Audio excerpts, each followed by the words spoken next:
우리 좌우를 보시면서 인사 나누시죠. 잘 오셨습니다. 환영합니다. 축복합니다. 은혜 많이 받으세요. 인사 나누시겠습니다. 늘 항상 얼굴을 보지만 예배드리는 얼굴은 참으로 천사 같고 아름다운 것 같습니다. 맞습니까? 여러분, 이런 천사 같은 얼굴로 저를 바라봐 주시고 말씀에 귀를 기울이시면 감사하겠습니다. 요새 몸에 좋은 음식 중에 식초 음식이 있습니다. 여러분, 그죠? 이 장수나라 일본에서는 오래전부터 식초를 꾸준히 마셔왔고, 또 중국에서도 식초는 생활 깊숙이 자리 잡고 있다고 합니다. 이 다이어트와 피로회복에 도움될 뿐만 아니라 혈압을 낮추고 노화를 지연시키는 효과까지도 있다고 합니다. 여러분, 성경에도 식초가 있는 거 아십니까? 그 식초 이름은 유칠초입니다. 여러분, 눈치채셨습니까? 유대인의 3대 절기입니다. 6월절, 77절, 뭐요? 초막절, 유칠절. 여러분, 유대인의 3대 절기가 바로 유칠절입니다. 다 아신 분 아시죠? 유칠절, 유치하고 치사하게 초등학교처럼 외워야 합니다. 그래서 유칠절입니다. 여러분, 오늘 이 본문이 오늘 6월절 3대 절기를 말하고 있습니다. 그래서 이 3대 절기의 교훈을 통해서 여러분들과 함께 은혜를 나누고자 합니다. 첫 번째 교훈입니다. 6월절 교훈입니다. 이스라엘 백성들이 애굽에서 나오던 날 이스라엘 장자들을 보호하기 위해서 양을 잡아 그 피를 문수주에 발랐고, 또 죽음의 사자가 애굽의 장자들을 쳤지만 피를 바른 유대인들의 장자들은 치지 않았습니다. 그래서 그냥 건너뛰었습니다. 영어로 패스 오브. 그저 뛰어넘었다 하여서 우리는 그것을 6월절이라 부르고 있습니다. 여기까지 다 아시죠? 그래서 여러분, 6월절에 대한 교훈이 뭔가, 그것을 오늘 성경을 통해서 몇 가지 한번 나누고 보자 하는 것입니다. 오늘 6월절에 첫 번째 주시는 교훈이 뭐냐? 7절입니다. 7절 말씀 한번 읽어볼까요? 다시 한번 시작. 내 하나님 여호와께서 택하신 곳에서 그 고기를 구워 먹고 아침에 내 장막으로 돌아갈 것이니라. 여기 말씀에 보니까 고기를 어떻게 먹으라고요? 구워 먹어라. 그죠? 고기를 구워 먹으면 맛있습니까? 맛이 없습니까? 맛있죠? 이 말씀을 자세히 이해하기 위해서는 출애굽기 12장 9절 말씀으로 한번 돌아갈 필요가 있습니다. 여러분 한번 찾아보시겠습니까? 출애굽기 12장 9절입니다. 12장 9절. 출애굽기 12장 9절입니다. 한번 읽어보겠습니다.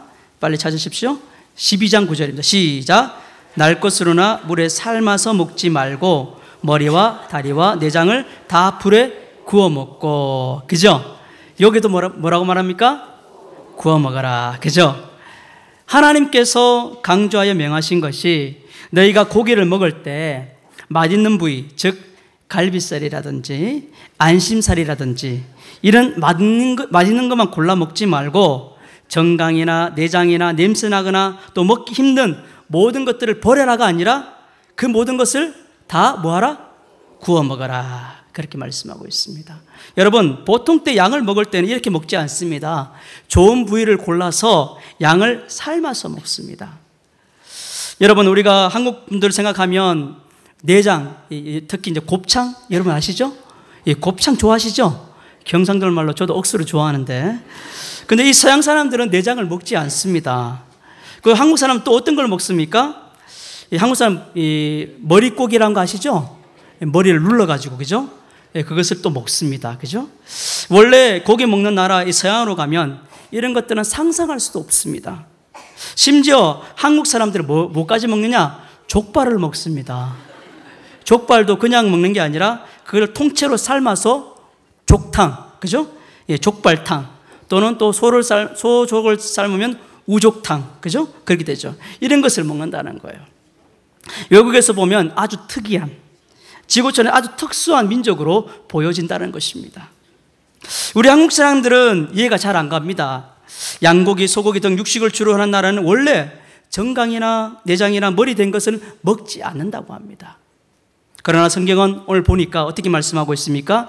이 양을 먹을 때는 좋은 살코기만 먹을 것이 아니라 내장도 불에 구워 먹고 정강이도 머리통도 다 먹으라는 거예요. 이 말씀을 우리 한국 사람에게 하나님이 하셨다라면 굳이 말 안 해도, 먹지 말라고 하지 않아도 다 추려서 잘 먹을 것입니다. 그죠? 그렇습니까? 그러나 그 당시에 그 사람들은 그렇게 먹지 않았다는 거예요. 그런데도 그들은 이것을 말씀에 순종해서 구워서 먹었다는 것입니다. 이 절기에는 해당되는 고기는 다 불에 구워 먹었다는 것입니다. 참 먹기 싫지만 또 토할 수 있는 그런 음식이지만 하나님께서 그것을 먹게 하셨다는 것입니다. 여러분, 왜 과연 하나님께서 좋은 부위만 먹으면 되는데 왜 이런 우리가 먹기 싫은 부위까지도 다 먹으라고 하셨을까? 그 이유가 뭘까? 그것은 바로 이런 이유에 있습니다. 예수 그리스도를 너희가 받아들일 때 그의 영광된 것만 받아들일 것이 아니라 그의 고난에도 참여하라는 것입니다. 이런 깊은 뜻이 있습니다. 여러분, 베드로전서 4장 13절 말씀에 보면 오히려 너희가 그리스도 안에 고난에 참여한 것으로 즐거워하라 말씀했습니다. 그러니까 고난에 참여하는 것, 그것을 싫어하지 말라. 그것은 너희가 싫지만 받아들여라. 왜냐하면 이는 그가 영광으로 나타나실 때 너희도 기뻐하고 즐거워할 수 있기 때문이다 라고 성경은 말씀하고 있는 것입니다. 사랑하는 성도 여러분, 여기서 고난을 구체적으로 설명하면 어떤 의미일까요? 그리스도와 같은 동일한 고난이 아니라 그리스도께서 죽기까지 희생하시고 헌신하신 삶을 말하고 있습니다. 만약 동일한 고난을 우리가 받는다면 어떻습니까? 우리는 그리스도와 함께 죽어야 합니다. 이 자리에 있을 수가 없습니다. 그러나 그런 고난이 아니라 주님을 위해서, 이웃을 위해 희생하고 헌신하고 봉사하는 삶을 성경에서는 강조하고 있다는 사실입니다. 이 유월절은 또 고기와 함께 먹는 음식이 또 나옵니다. 3절 한번 보십시오. 3절에 보니까 유교병을 그것과 함께 먹지 말고 이래 동안은 무엇을 먹어라? 무교병을 먹고, 무교병이 또 뭐라고 되어 있습니까? 무슨 떡이라고요? 고난의 떡이다 라고 했습니다. 출애굽기 말씀 보니까 여기에 더해서 쓴 나물과 함께 먹으라고 말씀하고 있습니다. 전체적으로 말씀을 정리하면 어떻습니까? 유월절을 통해서 주시고자 하는 교훈이 뭡니까? 우리에게 고난, 희생과 헌신이 있어야 된다고 성경은 말씀하고 있는 것입니다. 오늘 많은 그리스도인들은 쉽고 편안한 신앙생활을 하려고 합니다. 이런 모습들 때문에 세상이 기독교를 비판하고 있는 것 같습니다. 여러분, 부탁드립니다. 주변의 주차 공간 외에는 제발 주차를 금해 주시기 바랍니다. 여러분, 주일날마다 이웃 주민들이 계속 신고가 들어오고 있다고 합니다. 조금 전에 광고한 대로 차를 댈 수 있는 공간이 이제 한정적입니다. 그럼에도 불구하고 이제 주일날 여러분 여의도에 계신 분들이 차를 가지고 오신 분들이 없으시겠죠? 아멘이십니까? 예, 한두 분이 아멘 안 하신가? 예, 차를 가져오지 마시고 도보로 오시기 바랍니다. 아니면 셔틀버스를 타고 오시기 바랍니다.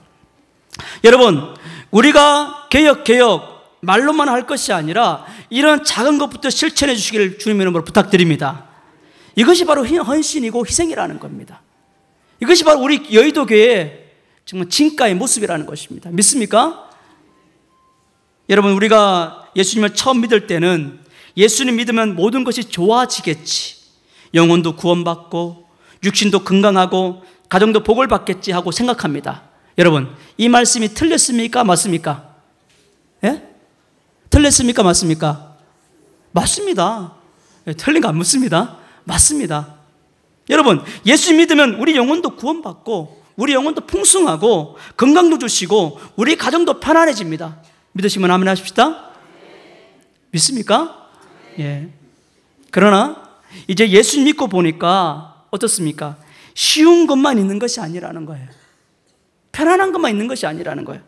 하지 말아야 될 것도 너무나 많이 해야 되고 하기 싫은 것도 해야 될 것도 너무 많다는 거예요. 예수 그리스도를 위해 몸된 교회를 위해서 물질도 드려야 할 것도 많고 또 시간도 드려야 될 것도 많고 어떨 때는 교회 하루 종일 몸으로 섬김과 봉사를 할 때도 있다는 사실입니다. 그런데 분명한 것은 그 일이 하나도 헛되고 소비되는 시간이 아니라 교회를 세우고 사람을 세우고 하늘의 상급을 쌓이는 귀중하고도 가장 귀한 시간임을 믿으시기를 바랍니다. 할렐루야. 이러한 일이 있을 것을 우리 주님께서 미리 아시고 6월절 절기를 통해 우리에게 주님께서 몸소 희생의 본을 보여주시면서 우리에게 희생과 헌신을 지금 유월절을 통해서 강조하고 있는 것입니다. 이제 우리 교회는 여름 사역으로 어깨동무 사역과 또 해외 단기 봉사 사역을 우리 시작하고 있습니다. 이 모두가 우리가 감당해야 될 사역임을 여러분 아십니까? 여러분, 여기에 많은 헌신과 희생이 필요하다는 사실입니다. 사랑하는 성도 여러분, 여러분이 부탁드리는 것은 꼭 여기에 동참해 주시고 또 기도해 주시고 함께 동참하셔서 큰 은혜를 누리시기를 주님의 이름으로 축원합니다. 6월절의 교훈이 뭡니까? 우리 모두에게 희생과 헌신이 필요하다는 거예요. 우리에게만 필요한 것이 아니라 우리 이웃들에게도 필요함을 기억하시기를 바라겠습니다. 두 번째 절기가 뭡니까? 바로 77절입니다. 또는 맥추절이라고 합니다. 이 맥추절은 첫 곡식을 거두고 하나님께 감사를 드리는 감사절기입니다. 그래서 맥추절을 초실절이라고도 하고 6월절로부터 50일째 되는 날이라고 해서 오늘 본문에 나온 대로 77절이라고도 합니다. 또는 오순절이라고도 표현하기도 합니다. 이 77절, 이 맥추절의 교훈은 뭔가? 한마디로 표현한다면 하나님께서 베풀어 주신 은혜에 감사라는 것입니다. 뭐라고요? 하나님께서 베풀어 주신 은혜에 감사하라. 오늘 9절 말씀을 읽겠습니다. 9절 말씀 시작. 7주를 셀지니 곡식의 낫을 될 때는 첫날부터 아멘. 10절에 보니까 내 하나님 여호와 앞에 뭘 지키라? 77절을 지키니라 말씀합니다. 이스라엘 땅의 계절은 우기와 건기로 구분됩니다. 우기는 말 그대로 비가 오는 철이고 건기는 비가 오지 않는 철입니다. 그러니까 우기에만 비가 온다는 것이죠. 따라서 비가 오는 우기에 비로소 농사를 지을 수 있는 것입니다. 우기가 시작되는 때는 가을을 지나 겨울에 접어드는 시기입니다. 이때는 내리는 비를 이른비라고 하고 또 봄철 곡식을 거두기 직전 마지막으로 오는 비를 우리는 늦은비라고 말하고 있습니다. 그렇다고 해서 우기니까 우리 장마들처럼 여기 요새 우리 장마 기간에 비가 많이 오지 않았는데요, 우리 장마들처럼 많은 비가 오는 것이 아닙니다. 정말 한심할 정도로 조금밖에 내리지 않는다고 합니다. 1년 강우량에 해봤자 200mm밖에 안 된다고 합니다. 우리가 알듯이 이 정말 비가 너무나 적게 오는 걸 알 수 있습니다. 어쨌든 겨울 초입에 비가 조금 오게 됩니다. 그럼 얼른 밭을 일구고 거기에 보리밀을 심는다고 합니다. 가을 농사가 시작된 것이죠. 하지만 모든 준비를 사람이 다 갖추어 놓았다고 해도 비가 오지 않으면 어떻습니까? 그 농사를 시작할 수가 없다는 거예요. 그러니까 전적으로 누구 은혜입니까? 바로 우리 하나님의 은혜라는 거예요. 전적으로 하나님의 은혜라는 거예요. 그것은 곡식을 거둘 때도 마찬가지입니다.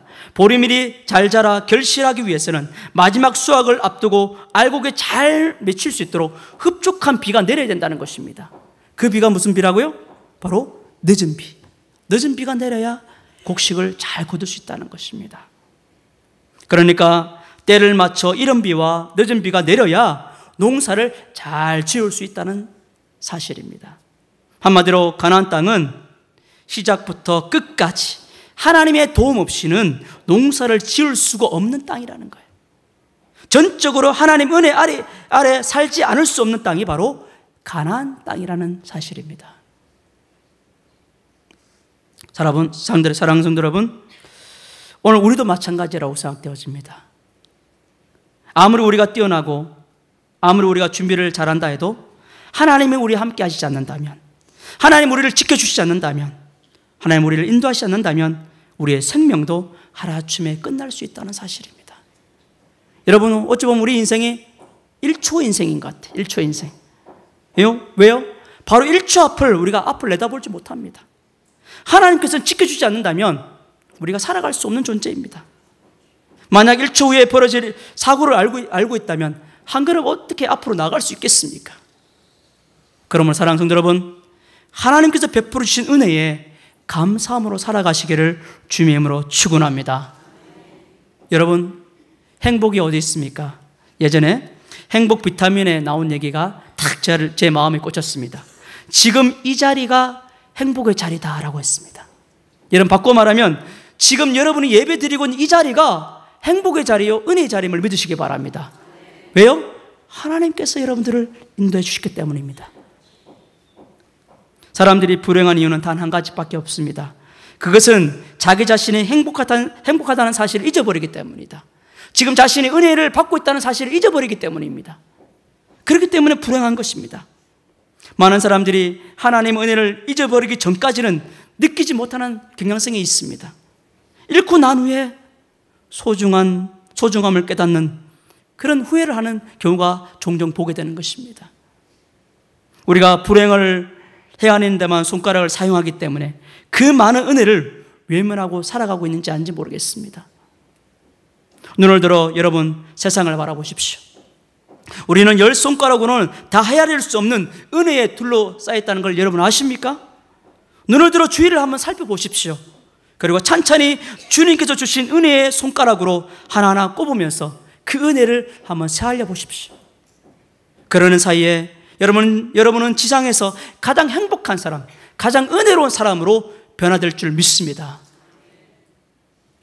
그렇습니다. 우리가 지금 이 자리에 있다는 것, 우리가 하나님을 예배할 수 있다는 것, 이것보다 더 큰 은혜가 어디 있겠습니까? 온 천하보다 귀한 생명이 있기에 우리는 하나님 앞에 나와서 예배할 수 있는 것입니다. 우리가 하나님을 안다는 것, 아니 하나님을 아빠 아버지라고 부를 수 있다는 것, 이보다 더 큰 은혜가 어디 있겠습니까? 여러분, 조금 건강하지 못하면 어떻습니까? 남들만큼 가진 것이 없으면 또 어떻습니까? 조금 부족하고 조금 연약하면 어떻습니까? 주님 한 분만으로 만족합니다. 하나님 한 분만으로 만족합니다. 이 고백이 여러분의 입술로 고백되어진다면 여러분 지금 여러분들이 은혜 받고 있다는 증거임을 믿으시기 바랍니다. 비록 연약해서 넘어지고 쓰러지고 주님 앞에 나올 수 있는, 쓰러져도 주님 앞에 나올 수 있는 발이 있습니다. 또 하나님을 찬양할 수 있는 입이 있습니다. 주의 영광을 볼 수 있는 눈이 있습니다. 아니 오늘도 하나님께서 우리에게 허락하신 시간들을 우리가 기쁨으로 주님을 예배하고 찬양하는데 드릴 수 있도록 하나님께서 우리에게 은혜를 베풀고 있다는 것을 기억하시기 바랍니다. 할렐루야. 하나님은 이미 우리에게 넘치도록 복을 주고 계심을 믿으시기 바랍니다. 하나님 우리를 상속자로 삼아주셨습니다. 그 이야기는 하늘에 속한 모든 것으로 우리가 누릴 수 있도록 하나님 만들어주셨다는 것입니다. 이러한 은혜에 날마다 여러분 감사하는 여러분 되시기를 주님으로 축원합니다. 하나님은 올해에도 이 해에도 평화를 주셨습니다. 북한의 핵 문제로 국제 정세가 불안하고 나라 경제가 어렵다고 하지만 그래도 옛날에 비하면 풍요로운 삶을 살아가고 있다는 것입니다. 자동차가 거리마다 물결을 이루게 되고 집집마다 상하는 그 편리한 가전제품들을 한번 보십시오. 여러분 집집마다 다 설치되어 있죠? 또 사람마다 들고 다니는 핸드폰을 한번 보시기 바랍니다. 불과 20년 전과 비교한다면 꿈과 같은 생활을 누리고 있다는 사실입니다. 조금만 바꾸어 생각해보면 우리 모든 것이 바로 하나님의 은혜로 둘러싸여 있다는 사실입니다. 할렐루야. 오늘 우리에게 주신 은혜를 한번 세워보시기 바랍니다. 그 은혜의 감사한 하루를 살아가시길 바랍니다. 할렐루야. 바로 그죠? 77절이 바로 이런 하나님 은혜를 생각함으로 감사함으로 살아가라, 그런 교훈을 주시는 것입니다. 자, 마지막 절기가 뭐예요? 바로 초막절입니다. 초막절. 그죠? 13절에 보니까 너희 타작마당과 포도주의 소출을 거두어 드린 후에 이래 동안 초막절을 지킬 것이요 라고 되어 있습니다. 여러분, 이 초막절이란 1년 농사를 다 끝내고 늦은 가을에 모든 농작물을 다 거두어들여서 창고에 저장한 이후에 하나님 앞에 7일 동안 장막에서 제사를 드리게 됩니다. 곧 예배를 드리게 되는 것이죠. 그것을 우리가 바로 초막절이라고 부릅니다. 혹은 또 장막절이라고 부르기도 하고요. 또 곡식을 저장했다고 해서 수장절이라고도 그렇게 표현하고 있습니다. 여기에 초막이란 임시로 허름하게 만든 움막을 말하고 있습니다. 유대인의 경전인 미시나에 의하면 초막을 만드는 일에 특별히 중요한 것은 이 초막의 지붕입니다. 이 초막 안에 누우면 천장을 통하여서 하늘의 달과 별들이 보여야 한다고 합니다. 느헤미야 8장에 기록된 대로 이 감람나무, 보더나무, 종려나무, 화석나무 가지로 짓고 지붕은 얼기설기해서 달과 별이 보이도록 했다는 것입니다. 이렇게 한 이유는 초막이 완벽한 거처가 아니라 무엇인가 불완전한 임시 거처임을 강조해 주고 있는 것입니다. 반면에 초막의 사면의 벽은 완벽하게 밀폐시켜도 무방하므로 튼튼한 천으로 벽을 둘러쌌다고 합니다. 초막 내부에는 초막절의 즐거움을 표현하기 위해서 여러 가지 장식도 하기도 한다고 합니다. 지금 이스라엘은 초막절이 시작되기 일주일 전부터 초막을 짓기 시작하는데 가장인 아버지와 자녀들이 서로 돌아가면서 초막을 짓는 즐거움을 나눈다고 합니다.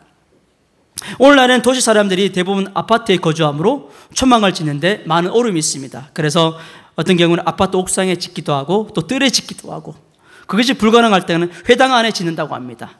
또 현재 이스라엘에서는 이 아름다운 이 초막 뽑기 경영 대회도 있다고 합니다. 그런데 중요한 것은 이 성경은 초막을 어떻게 짓느냐에 대해서는 자세히 언급하고 있지 않습니다. 그건 초막을 어떻게 짓느냐가 중요한 것이 아니라 초막절을 어떻게 지내느냐가 중요하다는 사실입니다. 오늘 14절 말씀을 한번 읽어볼까요? 14절 말씀 시작. 절기를 지킬 때는 너와 내 자녀와 노비와 내 성중에 거주하는 내 유인과 객과 고아와 가부와 함께. 자, 이 말씀은요, 추수하여 너희들끼리만 좋아하지 말고 성중에 있는 모든 사람들과 함께 나누라는 거예요. 쉽게 말해 초막절은 나눔의 삶을 살아라는 것입니다. 오늘 본문을 보면 그 나눔의 대상이 두 부류로 나눠주고 있습니다. 첫 번째 나눔의 대상이 누구입니까? 바로 너 절기를 지킬 때는 너와 누굽니까? 내 자녀라고 해요. 자녀. 여러분, 여호와의 절기는 너희 대대로 지킬 영원한 규례라고 말씀하고 있습니다. 이 말은 너희가 너희 자손에게 꼭 가르쳐야 할 절기라는 겁니다. 유대인들은 그 부모가 자녀와 함께 초막절을 지키면서 초막의 지붕으로 보이는 밤의 달과 별을 보면서 유대 민족은 별을 보고 살아온 민족임을 교육하고 있다는 것이죠. 한마디로 초막절을 통해서 신앙 교육을 하고 있다는 것입니다. 낮에 해를 보고 자유롭게 활동하면서 살아온 민족이 아니라 애굽의 박해로부터 어둠 속에서 그들의 생존을 위해 노력할 수밖에 없었지만 지금까지도 인도하시고 보호해준 하나님께 감사하는 교육을 그들은 실천하고 있다는 것입니다.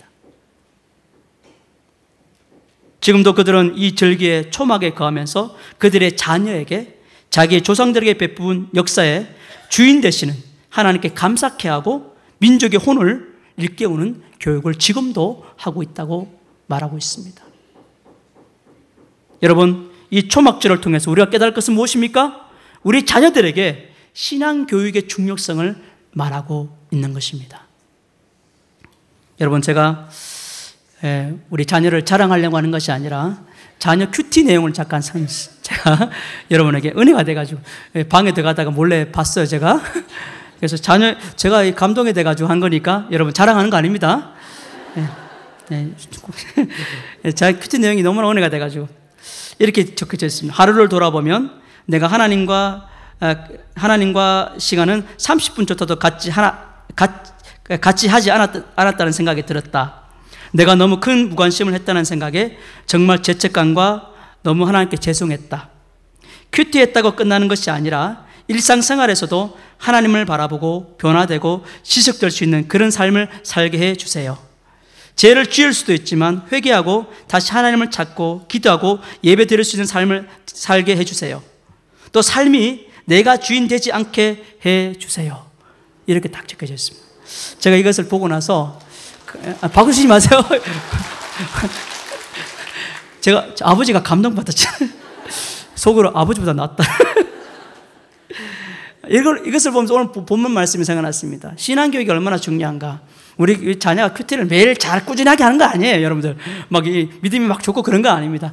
이걸 보면서 제가 감동을 받았다는 것입니다. 여러분, 우리의 자녀들에게 신앙교육 참 중요성이 오늘 본문 말씀을 통해서 다시 한 번 더 우리에게 말씀하고 있는 것입니다. 여러분, 우리 자녀들은 지금 무엇을 하고 있습니까? 온전한 믿음 가운데 살아가고 있습니까? 아니면 정말 여러분 자녀들이 정말 신앙의 나눔을 정말 여러분 부모들이 하고 있습니까? 여러분, 자녀의 신앙은 여러분의 책임이라는 사실을 꼭 기억하시기 바랍니다. 할렐루야. 그래서 우리 자녀들에게 신앙의 나눔을 하시길 바랍니다. 14절에 보니까 두 번째 신앙의 대상의 나눔이 있습니다. 누굽니까? 너 성중에 거하는 레위인가? 객과 고아와 가부가 함께 뭐하되? 즐거워하되. 무슨 말씀입니까? 초막절은 하나님 말씀대로 이웃 사랑을 나누는 절기라는 거예요. 유다 백성들이 바벨론 포로에서 돌아와 수문학 광장에서 큰 부흥회가 열렸을 때 저들이 초막절을 지키지 못한 것을 깨닫고 성대히 초막절을 지킬 그때에 느헤미야 8장 10절에 이렇게 말씀합니다. 준비하지 못한 자에게는 나누어 주라, 이렇게 됐습니다.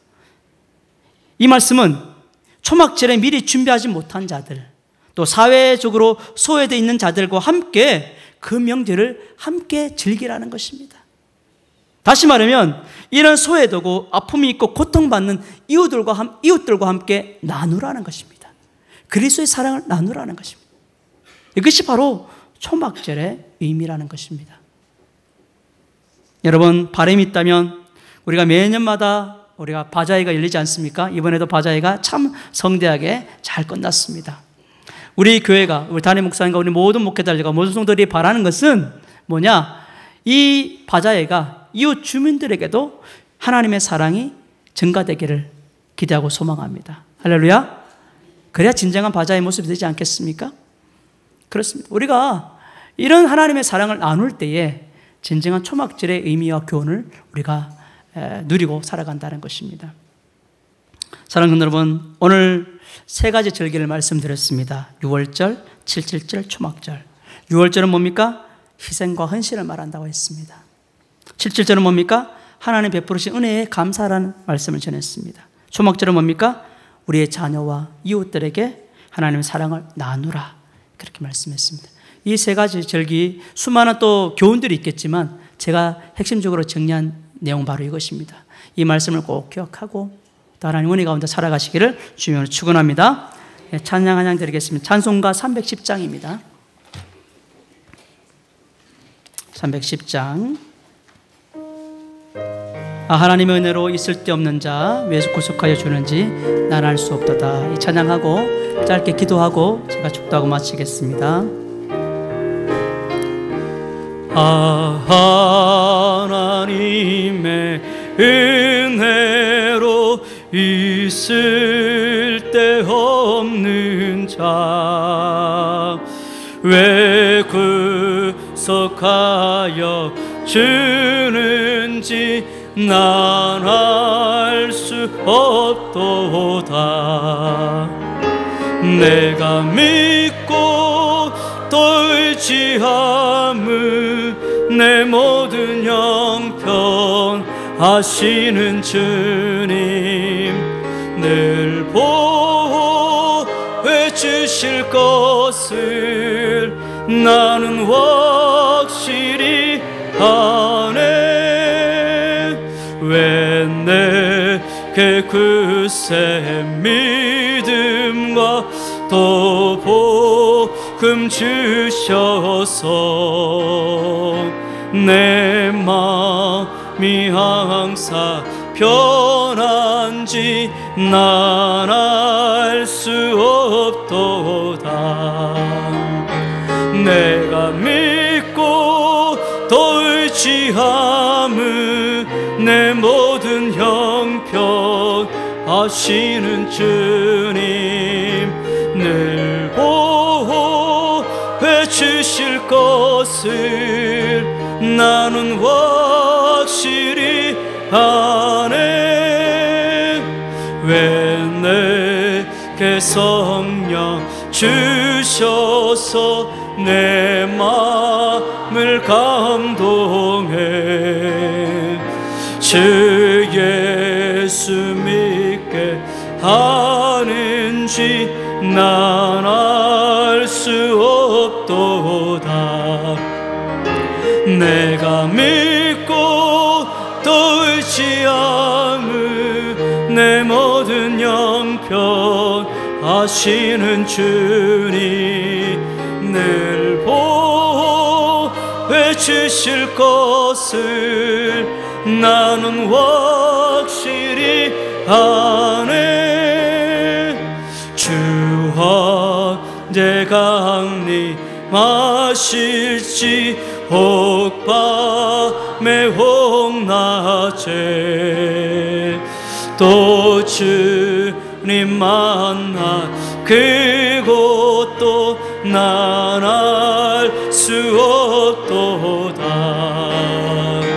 내가 믿고 또 의지함은 내 모든 형편하시는 주님 늘 보호해 주실 것을 나는 확실히 아네. 우리 짧게 한번 기도 한번 하겠습니다. 세 가지 3대 절기를 우리 살펴보므로 하나님 은혜를 나누었습니다. 6월절은 희생과 헌신, 우리 진정 우리 그리스도인에게 있어야 될 것이 바로 희생과 헌신의 정신이라고 생각합니다. 그런 마음으로 우리가 섬길 수 있도록 도와주시고, 또 77절 하나님께 베푸신 은혜에 날마다 감사하게 하시고 날마다 그 은혜를 세워서 감사의 삶을 살게 해달라고 같이 기도하시고, 또 초막절 또 자녀와 이웃들에게 하나님의 사랑을 나누는 삶을 살게 해달라고 우리 같이 한번 통성으로 기도하겠습니다. 살아계신 하나님 아버지, 감사와 찬양과 영광을 돌려드립니다. 하나님 아버지, 오늘 시간 하나님 앞에 정말 우리 6월절을 통해서 우리의 삶 가운데 희생과 또 헌신의 삶을 살아갈 수 있는 우리의 삶을 도전하여 주시고 우리를 변화시켜 주시니 감사함을 드립니다. 하나님 아버지, 또 77절 통해서 하나님 날마다 감사함으로 살아갈 수 있도록 도와주심을 감사함을 드립니다. 우리의 주변에 돌아보면 감사할 조건들이 너무나 많음에도 불구하고 불평과 불만과 아버지 하나님 염려로 살아가는 영혼들이 있사오니 하나님 다시 한번 말씀을 통해서 회복되게 도와주시고, 다시 한번 주님께 감사함으로 말미암아 우리 믿음이 회복되고 우리 신앙이 회복되고 주님께 더 가까이 나갈 수 있는 우리의 삶이 되게 도와줄 줄 믿습니다. 또 자녀와 이웃들에게 이 하나님의 사랑을 나누고 실천하는 가운데 진정한 신앙교육을 할 수 있는 부모들이 되게 도와주시고, 이웃들이 하나님의 사랑을 나누는 실천의 삶을 살아갈 수 있는 우리 교인들이 되어서 우리 여의도 침례교회가 이 땅 가운데서 온전하게 빛과 소금의 역할들을 잘 감당할 수 있는 하나님 은혜로 역사해 줄 줄 믿습니다. 모든 것 주님께 의탁합니다. 모든 것 주님께 하나님께서 영광 돌려드립니다. 의탁할 때 주님께서 역사해 주시고 가정마다 기업마다 축복하여 주시옵소서.